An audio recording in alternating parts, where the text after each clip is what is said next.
자, 그래서 논문의 결과는 사실 뭐 그 대부분은 뭐 이런 케이스를 가지고 수술을 했다. 뭐 17명의 케이스다. 17개 중 10개가 임상적으로 성공했다. 그다음 뭐 이렇게 좋았다. 그리고 이제 단점에 대해서 나오고 있는데 여러분 리서 스테이지가 뭔지 아세요? 리서 스테이지. 나중에 또 강의하시면 많이 나올 건데 리서 그레이드라는 게 굉장히 중요한데요. 여러분 골반릉 아시죠? 골반릉. 일리악 크레스트의 가장 위쪽에 보면 거기도 성장판이 있거든요. 그게 자라나와요. 자라나오면서 그걸 가지고 기수를 매기는데 그 기수가 어떤 의미가 있냐 하면 얘가 지금 성장이 시작되었느냐 2차 성징이 시작되었느냐 아니냐 이런 게 중요하거든요. 그래서 리스터 스테이지 제로 같은 경우에는 아직 2차 성징이 시작도 안 된 거예요. 성장판이 열리지도 않았다라는 표현을 하죠. 그죠? 그러면 이 친구는 뼈가 계속 자라나올 게 엄청 많이 남았다라는 뜻이고 리스터 스테이지 5가 되게 되면 이제 뼈 성장이 거의 멈춘 거예요. 그래서 수술을 하는 게 의미가 있는 거는 리서 스테이지가 낮을수록 의미가 있겠죠. 뼈가 자라나올 수 있는 여지가 있으니까. 근데 리서 스테이지 5 같으면 성인하고 똑같거든요. 그럼 뼈가 이미 모양이 다 결정된 거예요. 그러면 아무 의미가 없다는 거죠. 그래서 리서 스테이지가 제일 밑에 보게 되면 여기 보면 0 및 1이라고 하는 게 가장 적합한 후보다라는 얘기를 하고 있고 여기에서 이제 ASGT라는 게 뭐냐면 아까 전에 테더링을 얘기하는 거거든요. 뒤에 T자가 있죠. 그죠? 그래서 이 테더링에 가장 적합한 이 지원자들은 흉추 만곡도가 콥 앵글이라고 아시죠, 여러분? 콥 앵글. 우리 스파인 스콜리오시스 척추 충만증 있는 사람들에게 얼마나 심한지를 평가할 때 콥 앵글이라고 각도를 재는 거거든요. 그 각도가 40에서 45도 이상이 돼야 적합하다. 왜냐하면 심하지 않은 사람은 굳이 할 필요가 없다는 거죠. 수술이라는 건 위험한 거니까. 그죠? 그래서 그렇게 하고 있습니다. 그 다음에 이 수술의 장점은 또 뭐냐 하면 여러분 개흉을 하지 않아요. 개흉을 하지 않는다는 말이 무슨 말이냐면 원래 스파이널 퓨전은 다 잡아 째거든요. 다 잡아 째가지고 막 거기 망치 두드리고 막 드릴 넣고 막 다 째고 이러는데 이 수술은 정말 감사하게도 흉곽경이라는 걸 이용해가지고 내시경으로 시술할 수가 있는 거예요.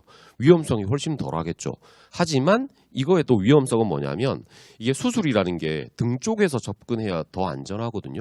근데 얘는 어디로? 앞쪽으로 이동해서 수술하고 있죠. 그래서 수술 실력이 굉장히 중요해요. 왜냐하면 의사들도 앞쪽으로 접근해서 수술하는 걸 굉장히 부담스러워 하거든요. 근데 어쩔 수 없이 이 방법은 흉곽경을 이용해서 앞쪽에서 전진해서 수술을 해야 되기 때문에 그것 또한 약간 위험할 수는 있다. 하지만 내시경으로 하니까 그래도 그나마 덜 침습적이다. 덜 공격적이고 덜 위험하다. 이런 얘기들을 하고 있습니다. 그래서 이게 논문 첫 번째 논문이었는데요. 여기 보면 문제점이 있죠. 그죠? 과잉 교정에 2차적으로 테더 제거. 테더 제거가 뭐냐 하면 아까 전에 처음에 엑스레이 사진 보여줬을 때 뼈와 뼈를 연결하는 이런 테더라는 조직이 있는데 그게 이제 엄청 강하단 말이에요. 그런데 사람이 자라나오는 그 힘이 더 강할 수가 있어요. 그러면 그 테더가 부러지는 일도 가끔씩 있다는 거죠. 그게 뭐 생명에 위험하거나 그런 건 아닌데 그렇게 됐을 때 재수술을 해야 되는 경우도 있으니까 그게 이제 부작용이긴 한데 그래도 스파이널 퓨전보다 우리 유압술보다는 훨씬 안전하고 괜찮은 거죠. 이때만 해도 이게 최고의 수술이라고 의사들 사이에서는 논의가 되고 있었고 미국이나 유럽에서는 이 수술이 많이 진행됐는데 그 다음 논문에서 이제 뒤집어져요. 와, 이건 뭐지? 제가 어제 저희 병원에는 난치성 환자가 많이 오기 때문에 의사 선생님들도 우리 병원에 치료를 받으러 와요. 어제는 내과 내시경 하는 의사 선생님이 어깨가 안 좋아가지고 왔었는데 그 남편분이 정형외과 닥터예요. 지금 공중보건 전문의 따고 공중보건의 하고 내년에 경북대 의대의 스파인 쪽으로 이제 그 공부를 더 하려고 하시는 전문의 선생님인데 어제 제가 이 논문을 보여줬거든요. 둘이서 소름 돋아가지고 막 계속 얘기했었어요. 와, 이런 게 있단 말이에요. 한국에서는 아직 안 하고 있습니다. 얘기를 해주더라고요. 저는 이제 구글 서치에서 우리나라에 혹시나 이걸 가지고 논문을 쓰신 한국분이 있으실까봐 막 찾아봤거든요. 없어요. 근데 이 수술은 정말 획기적이에요. 그래서 여러분도 이걸 아시면 좋겠지만 진짜 우리나라 정형외과 스파인 OP 하시는 척추 수술하시는 분이 이걸 너무 봤으면 좋겠다라는 생각이 너무 많았습니다. 그래서 요거 일단은 사진부터 먼저 보여드릴게요.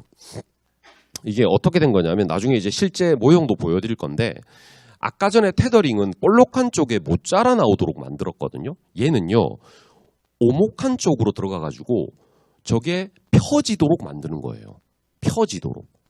어차피 둘 중에 하나잖아요. 볼록한 쪽은 계속 더 많이 자라나올 거기 때문에 거기를 성장을 억제할 거냐. 그러니까 이쪽이죠. 이쪽은 계속 길어지고 있거든요. 그래서 얘를 성장을 멈추게 할 거냐. 아니면 이쪽이 안 자라나오고 있으니까 이쪽을 더 길게 만들어줄 거냐. 둘 중에 하나 선택이거든요.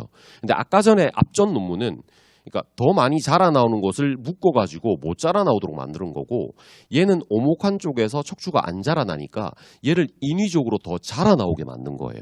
그런데 이거 수술 방법 보시면 척추 모든 곳에다가 나사를 고정한 게 아니고 양 끝에만 고정해 놓고 있어요. 그러니까 덜 위험한 거죠. 그리고 얘도 마찬가지로 나중에 뺄 수 있어요. 그러니까 엄청 좋은 거죠. 그리고 또 하나는 수술 방법이 얘는 등 뒤로 들어가기 때문에 굉장히 안전한 방법이에요. 하지만 내시경으로는 못하는 거죠. 그런 단점은 있어요. 하지만 우리가 일반적으로 우리나라에서 하고 있는 척추 유압술보다는 굉장히 효율적이고 안전한 수술 방법인 거죠. 그래서 이거 보시게 되면 굉장히 각도가 크죠, 그죠? 각도 큰데 수술하고 나서 각도가 훨씬 줄어든 걸 볼 수가 있고 자라나오면서 점점 좋아지는 걸 볼 수가 있죠. 그래서 이렇게 각도가 엄청나게 좋아지고 있다라는 걸 알고 있고 또 다른 사진, 이건 논문에 실려 있는 사진이거든요. 이렇게 흉추 만곡이 심한데 수술하고 나서 만곡도가 훨씬 줄었죠. 그리고 중요한 거는 뭐냐면 항상 여기도 여러분 에이펙스, 우리가 볼록한 면의 가장 정점에 있는 이 척추 모양을 보세요, 여러분. 어때요? 사각형이 아니죠. 벌써 웨지 쉐입으로 바뀌었죠. 이렇게 계속 가다 보면 답이 없다는 거죠. 그래서 최대한 빨리 펴줘서 그 모양이 더 나빠지지 않도록 최대한 빨리 만들어주는 거예요. 그래서 이건 시간 싸움이겠죠. 리서 제로나 리서 1에서 빨리 해줘야 돼요. 그래야 이 친구가 나중에 나이가 들었을 때 뼈 모양이 정상적이 되고 그래야 올바른 모양을 유지할 수 있으니까, 그죠? 그리고 자, 이거 보세요. 이 수술도 보면 위쪽에 나사 박아놓고 옆쪽에서 뒤에서 봤을 때 뒤에서 접근하고 있죠, 그죠? 나사 박았고 일자로 거의 펴져 있는 형태.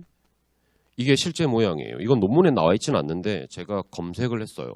검색을 했는데 이 모양을 보시게 되면 자, 여기에 핀을 이쪽에 받고 그 다음에 이렇게 고정을 한 게 있는데 이게 어떻게 이론이 되냐 하면 어차피 키가 클 거잖아요.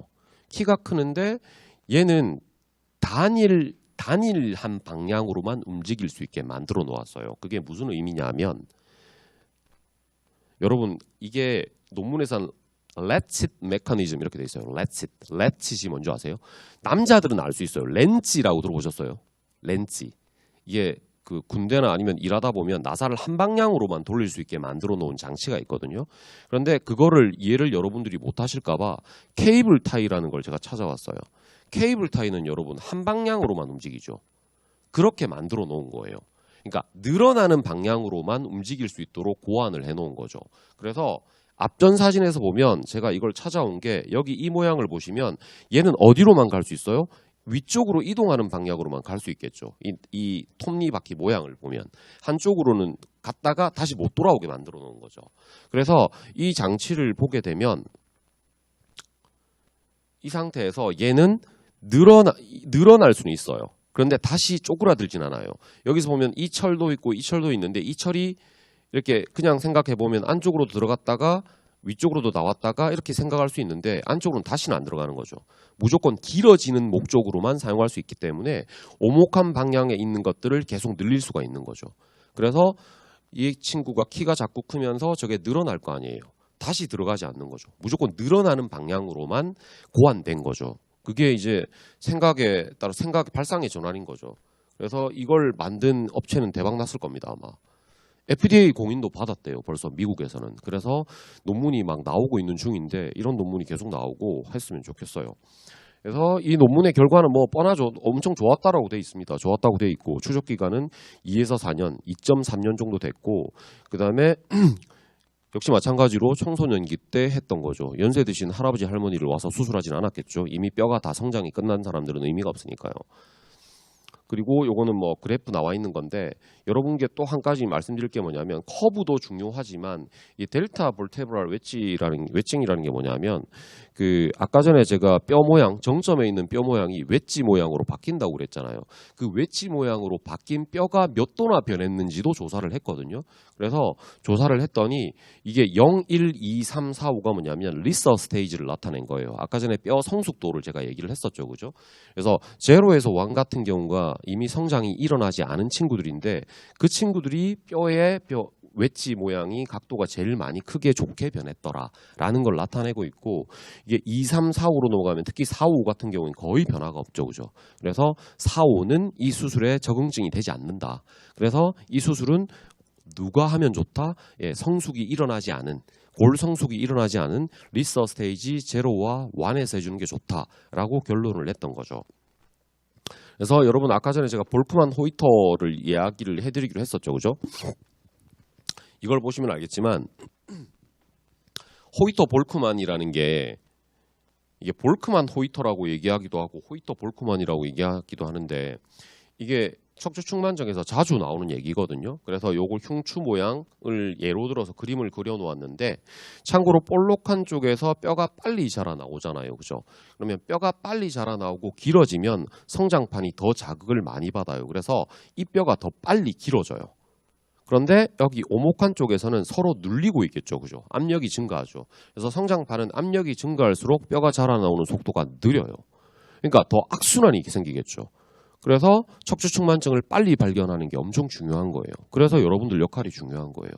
참고로 척추측만증이 의심돼서 병원에 찾아오는 경우가 있긴 있어요. 있긴 있는데 최근 들어서는 부모님이 얘가 좀 이상해요라고 데리고 오는 경우는 거의 없고요. 대부분 수영학원에서 엄청 보내요. 수영학원에서. 왜냐하면 옷을 벗고 있으니까. 그리고 출발 자세가 여러분 아시죠? 우리 검사하는 자세하고 되게 비슷하잖아요. 그래서 수영하시는 선생님들이 많이 보내주는 편이에요. 그러니까 얼마나 감사한 일이에요. 여러분도 마찬가지. 이제 어린 친구들이 왔을 때 간단한 검사를 통해서 이 친구가 척추측만증이 의심된다는 것만 확인을 해줘도 그 친구의 인생이 바뀔 수가 있는 거죠. 정말 안타까운 건 뭐냐면 애를 데리고 왔어요. 엄마가 얘기 들어가지고 얘가 척추측만증이 있을 가능성이 높아서 데리고 왔는데 엑스레이를 찍어보니까 각도가 커요. 그럼 엄마가 막 울고 있거든요. 근데 엄마가 갑자기 자기도 궁금하대요. 자기도 궁금할 것 같지 않아요? 자기도 내가 또 설명을 좀 잘하니까 입을 좀 치기 때문에 설명을 잘해드리니까 엄마가 찍었는데 엄마 각도가 더 커요. 근데 제가 드리고 싶은 말씀이 뭐냐면 여러분 척추측만증을 가진 어린 친구들이 저는 흉추 만곡도가 각도가 48도기 때문에 너무 괴로워요. 이렇게 얘기할 것 같아요? 아니에요. 내가 척추측만증이 있다는 그 자체를 괴로워해요. 자기가 병이 있다라고 생각을 하니까. 그리고 또 하나가 뭐냐면 또 논문이 있는데 어떤 논문이냐면 척추측만증 중에 논문의 주제로 많이 선택되는 게 뭐냐면 poor self image라는 얘기를 해요. 무슨 말이냐면 자신의 자아상이 왜곡돼 있는 거죠. 나는 모양이 이러니까 나 자신감이 없어. 난 모양이 이러니까 사람들이 나를 많이 알아볼 거야. 그래서 움츠려들고 남 앞에서 옷도 잘 안 벗으려고 하고 부끄러워하고 그렇거든요.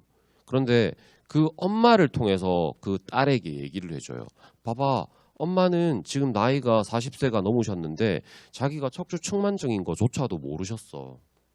그 말이 무슨 말이냐면 아이고 늦었구나 이게 아니라 대부분 모르고 살아간다고. 자기도. 그런데 제3자가 너를 보고 쟤 특발성 척추측만증이 있네. 리서 스테이지가 벌써 4, 5인데 제 각도가 48도네. 이렇게 알 것 같아요? 전혀 몰라요. 전혀 몰라요. 그러니까 저도 잘 몰라요. 근데 이상길 대표님 눈에는 보이겠죠. 직업적으로 쟤 어떡해 뭐 이렇게 보이겠지만 저는 전혀 그렇지 않거든요. 그러니까 이 얘기가 왜 중요하냐면 여러분들이 척추측만증이 있는 친구들을 슈로스 메서드나 여러 가지 다양한 방법으로 케어를 하고 있을 때 치료도 중요하고 운동도 중요하지만 진짜 중요한 건 뭐다? 너의 이미지가 나쁘지 않아. 아무도 그렇게 생각하지 않아. 걱정하지 마. 라고 얘기를 꼭 해주셔야 돼요. 그게 엄청 중요합니다.